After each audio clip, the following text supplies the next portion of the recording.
Bienvenue sur votre chaîne Oumoucho Ouera TV. Aujourd'hui, on va parler sur un sujet très intéressant qui est 12 tribus d'Ismaël fils d'Abraham. La région antique du Moyen-Orient est incontestablement l'une des zones les plus captivantes dans le monde. Spécialement pour ceux qui ont un profond intérêt pour les Saintes Écritures et l'histoire de ses habitants, incluant les Arabes, les Juifs, et les diverses autres cultures qui coexistaient dans ces régions. Dans cette vidéo, je me plongerai dans le sujet des 12 tribus d'Ismaël, en explorant leurs emplacements et identités dans l'Antiquité. Typiquement, les gens ont l'habitude de discuter des 12 tribus d'Israël, les descendants de Jacob, le fils d'Isaac et le petit-fils d'Abraham. Cependant, avez-vous déjà entendu parler des 12 tribus d'Ismaël? Ismaël était le premier-né d'Abraham, et son histoire et sa lignée sont souvent moins connues. Cette vidéo vise à éclairer les 12 tribus d'Ismaël en s'appuyant sur les découvertes archéologiques et les informations disponibles. De nombreuses personnes connaissent l'histoire d'Abraham et de son désir d'avoir un fils tel que raconté dans la Bible. Comment Abraham a eu un fils nommé Ismaël avec sa servante Agar, également connue sous le nom d'esclaves égyptiens. Plus tard, Abraham a eu un autre fils nommé Isaac, qui en hébreu et en araméen, est appelé Yitzhak. Isaac était le père de deux fils, Ésaü et Jacob, également connus sous le nom d'Israël. Israël a eu 12 fils qui sont devenus les 12 tribus des Israélites. Cependant, faute d'une connaissance approfondie des Saintes Écritures, de nombreuses personnes croient souvent que tous les Arabes sont des descendants d'Ismaël lorsqu'on les interroge sur les peuples du Moyen-Orient autres que les Juifs. En réalité, les Arabes sont un groupe diversifié qui inclut les descendants d'Ismaël ainsi que d'autres peuples sémitiques liés à différentes figures bibliques. Les descendants d'Ismaël se trouvent bien au Moyen-Orient, mais la région n'est pas leur résidence exclusive. Il y a aussi d'autres peuples sémitiques apparentés à des personnages bibliques tels que les descendants d'Abraham et de Ketshura.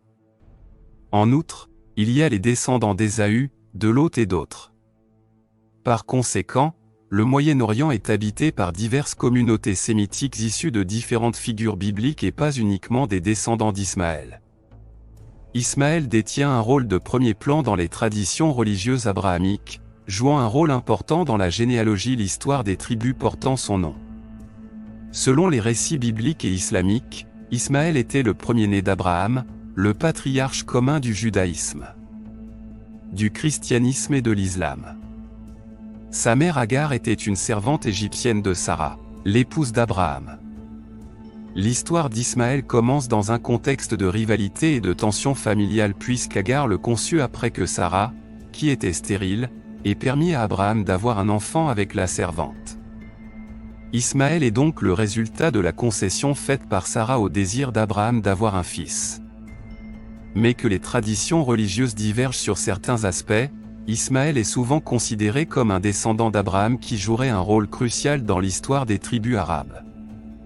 Son nom en hébreu signifie Dieu entendra, faisant allusion à la promesse divine selon laquelle Ismaël serait béni et deviendrait le père d'une grande nation. Pour les musulmans, il s'agit d'une figure particulièrement importante puisqu'on croit qu'il a joué un rôle dans la construction de la Kaaba, le lieu le plus saint de l'islam, situé à la Mecque. Par conséquent, l'histoire d'Ismaël revêt une immense signification servant de point de rencontre crucial pour les trois grandes religions monothéistes. Ces implications culturelles et religieuses ont résonné tout au long de l'histoire des tribus ismaélites.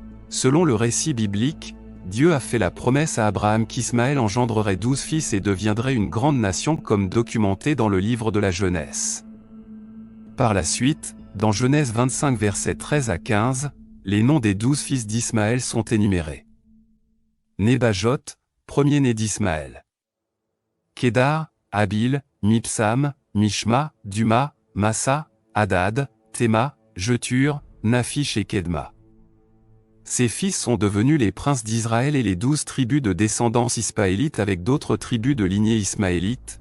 Ils ont habité une vaste région au Moyen-Orient, notamment les Madianites, qui étaient les frères des Ismaélites et faisaient partie de ces peuples sémitiques. De plus, il y avait 5 autres tribus descendues d'Abraham, par son union avec Il est à noter que les Hispanites et les Madianites semblent avoir des liens étroits étant même regroupés dans les généalogies.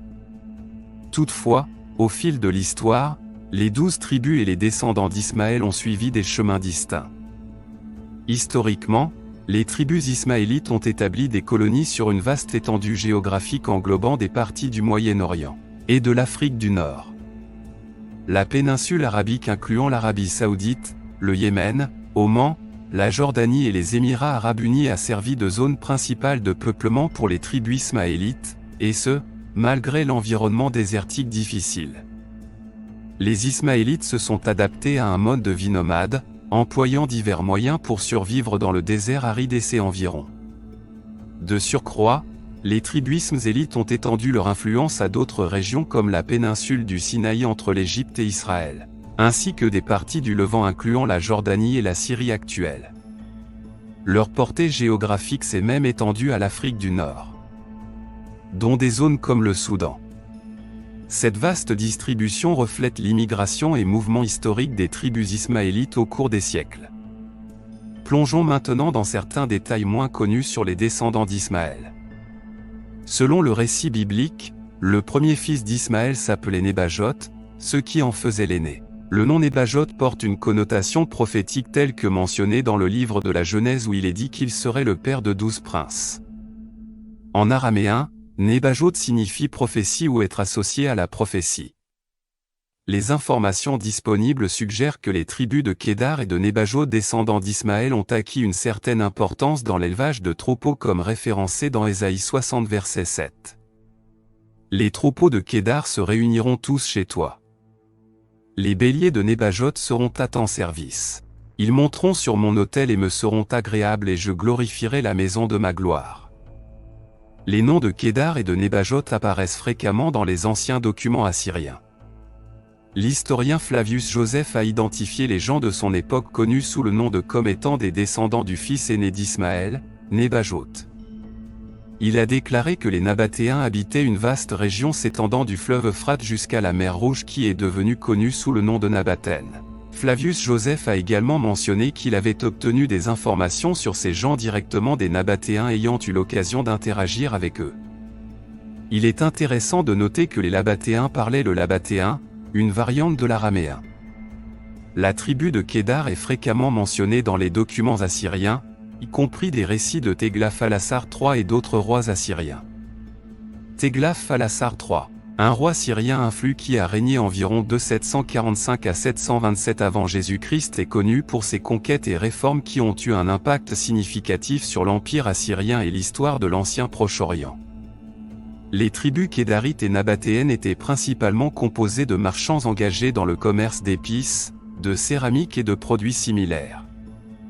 Quant à la tribu d'Adbil, elle est souvent associée à la tribu d'Ilu, originaire de la terre d'Arubu, qui est passée sous la domination de Téglath-Phalassar III en 744 avant Jésus-Christ. Il eût été la forme araméenne du nom d'Abatéen qui, une fois traduit en anglais, serait similaire à Abdallah. Les historiens suggèrent que la tribu d'Ilu habitait la région de la péninsule du Sinaï. Pour ce qui est de la tribu de Mibsam, on en connaît peu sur son compte par rapport aux autres tribus ismaélites plus documentées. Le nom signifie parfum suave en hébreu, on pense que ses descendants s'établirent principalement dans le nord de l'Arabie. Mais il n'y a pas de preuves archéologiques claires identifiant leur territoire. La Bible relate que des guerriers de la tribu de Mibsam faisaient partie de l'armée de David. Ils sont mentionnés dans 1 Chronique 4, versets 34 à 43. Ayant rejoint les rangs de David à Siklag. Cela montre que certains Ibsamites vivaient sur le territoire israélite à l'époque du roi David au Xe siècle avant Jésus-Christ. On trouve également dans les chroniques des généalogies où des chefs de famille sont répertoriés. 1 Chronique 4 versets 25 à 34. Cela confirme la présence de parmi les Israélites après le retour de l'exil à Babylone au 5e siècle. En dehors de ces maigres informations bibliques, il n'y a pas à ce jour de traces archéologiques ou historiques directes permettant de retracer l'histoire spécifique de la tribu et l'étendue de ses implantations en Arabie ou au Levant. Son histoire ancienne demeure donc encore très mystérieuse. En ce qui concerne la tribu de Mishma, il y a une question intrigante. Les descendants de Misma ont-ils joué un rôle important dans l'établissement du village, près de Djebel Misma? Les spéculations existent quant à la possibilité que ces deux tribus aient eu une certaine association, peut-être par des mariages ou fusions avec la tribu de Siméon, du peuple israélite. Des informations pertinentes dans les chroniques 24 et 27 enregistrent cette possibilité, indiquant que les deux tribus se sont entremêlées avec les descendants de Siméon pendant leur séjour dans le pays d'Égypte. Cette théorie s'aligne avec l'abondance de ressources dans cette région. Par ailleurs, certains croient que la tribu de Mishma a fini par s'intégrer et disparaître de l'histoire en raison de sa fusion avec la tribu de Siméon. Quant à la tribu de Duma, les archives bibliques mentionnent Duma comme une ville de Canaan, telle que décrite dans Josué 15 verset 52. Est également associée à Adam et Séir dans le livre d'Ésaïe. Les historiens identifient généralement Duma comme étant lié au peuple d'Hadad, ce qui ferait référence à la tribu de Duma elle-même. Dans un récit, Assaradon a décrit son père Sennachérib, faisant face à la capitale d'Hadad, dont sa tentative de soumettre les tribus ismaélites. Avec les Arabes considérant cela comme un bastion des Arabes, a capturé Hazaël, le roi d'Hadad, également désigné comme le roi des Arabes. De plus, une inscription d'Urilina mentionne ayant comme le roi suprême des Kédarites, indiquant que les tribus ismaélites avaient un dirigeant central bien qu'elles aient pu avoir aussi leurs propres chefs tribaux. En ce qui concerne la tribu de Massa, les archives de Tegla-Falassar mentionnent les habitants de Massaï le respect accordé à Théma, situé à environ 14 km au sud de Théma. Les archéologues Winnet et Reed ont découvert des textes de graffiti mentionnant la tribu de Massa en relation avec Dédan et Nébajot qui étaient d'autres tribus de descendance ismaélite. Quant à la tribu d'Alad, certains historiens spéculent que cette tribu est peut-être devenue connue sous le nom de Ou, le peuple qui résidait près des montagnes du nord-ouest de Palmyre. Pour ce qui est de la tribu de Théma, elle est généralement associée à l'ancienne oasis de Théma, située au nord-est du district d'Al-Katif, sur la route commerciale entre Takif et Duma. Le désert du Nafoud se trouve entre Théma et Juma et la ville actuelle de Théma, située sur le bord sud-ouest de l'immense désert du Nafoud, serait construite sur les ruines de l'ancienne oasis de Théma. Il est possible que les descendants de Théma aient habité cette région. Tegla-Falassar III a reçu des tribus de Théma ainsi que d'autres royaumes et tribus arabes, enregistrés dans les archives assyriennes anciennes. En ce qui concerne les tribus de Jetur, Naphish et Kedma, on pense que les descendants de Jetur et Kedma ont en fait formé un groupe uni incluant les Agaréniens. Il est important de noter que les Agaréniens sont des descendants d'Agar et non d'Ismaël. Ces tribus sont situées dans la région de Transjordanie. De plus, on suppose que la tribu de Kedma a pu avoir des associations ou même se mélanger avec les Kénites. Par exemple Caleb, le célèbre compagnon de Josué, aurait pu être un Ismaélite de cette lignée. Voici donc les informations disponibles sur les 12 tribus d'Ismaël qui ont formé divers groupes tribaux au Moyen-Orient. Aujourd'hui, on peut trouver des Ismaélites dans différentes régions, dont l'Égypte, le golfe d'Aqaba et la péninsule du Sinaï. Au reste, il y a une présence significative d'Ismaélites en Arabie Saoudite, en partie due au mélange des Ismaélites avec les descendants de Madian. Il convient de noter que Madian est situé en Arabie Saoudite et que les sont des descendants de Madian. L'un des fils qu'Abraham a eu avec Kétura qui a également habité la région.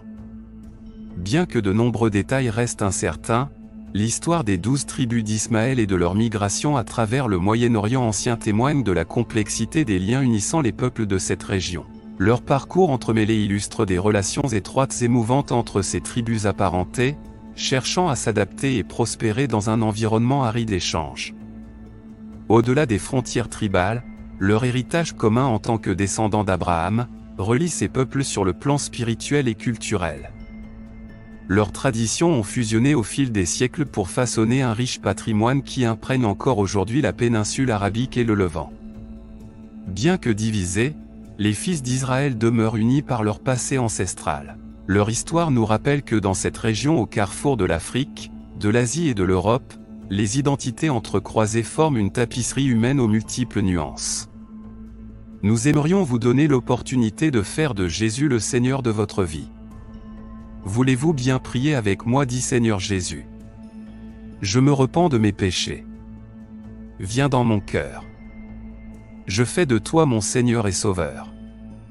Et merci Seigneur pour le baptême du Saint-Esprit en moi. Dans le nom de Jésus, par cette simple prière, nous croyons que le Saint-Esprit vous conduit sur le chemin de la nouvelle naissance. Allez dans une bonne église qui est basée sur la Bible, donnez à Dieu la première place. Nous espérons de tout cœur que ce message vous encouragera. Vous connaissez quelqu'un qui puisse être encouragé? S'il vous plaît, envoyez-le lui, édifions le corps de Christ ensemble. Merci infiniment de nous soutenir en vous abonnant à notre chaîne. Que Dieu vous bénisse abondamment.